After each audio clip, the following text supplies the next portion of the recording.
Before we get too far into finding duplicates, let's keep in mind that some duplicates are intentional, while others are not. For example, we know our employee table has 2 people with the first name of David. Well, both Davids are valuable. Both Davids have been with the company for a while, and we really like having them around. So hiring 2 people with the name David, that's intentional. Now, this was easy to find in a small table. But what ways can you make it more obvious that duplicates exist? And if you know they exist, what ways can you find them? Well, let's just narrow down on the first name field and run it. And we can see David here and here. Now, we also see we have 13 records. If we put the word distinct, then David will appear only once, no matter how many Davids there are in our database. Now we see we have 12 records. If you ever see a different number of records in a regular select versus a distinct, it means you have a duplicate, but that doesn't help you find the duplicate. So let's get rid of the word distinct, run our query again, and let's try order by first name. This will help somewhat because it visually bunches the duplicates together, but it still involves a manual process of finding the duplicates. Let's change the order by to group by, and we will look for a count of how many of those it finds.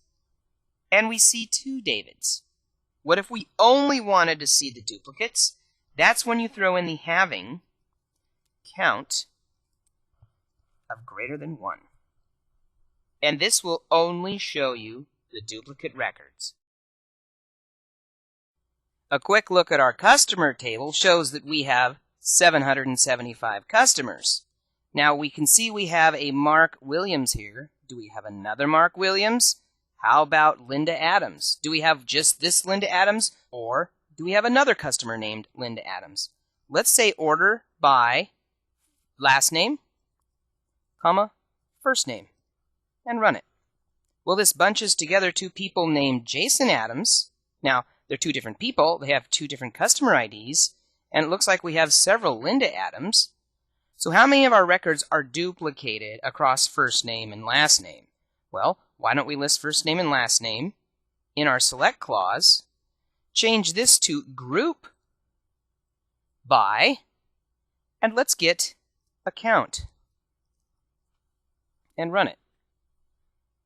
Looks like we have 2 Robert Hills, 2 Robert Lewises, and so forth. Well, let's find only the duplicates. Let's say having count greater than 1. And we have 103 names that appear at least twice in our database. Now, which name appears the most often? Let's put order by count descending and run it. Looks like Donald Turner, Linda Adams, and Susan Wright are the most common appearing customer names in our database. They each have 4 instances of them. Now again, there's 4 different Donald Turners. It's just the most common first name, last name combination. Time for Lab 5.1, Skill Check 1. Go to the JProCode database and count all employees having multiple grants listed in the grant table. Your result should resemble the figure you see here.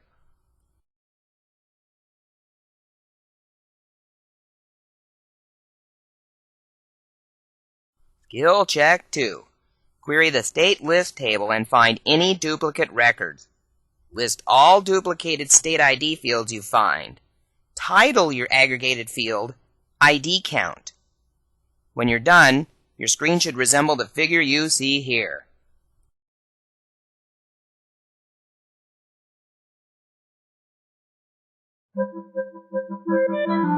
And that's what Lab 5.1 on finding duplicates is all about. The next part of Chapter 5 is Lab 5.2, the over clause.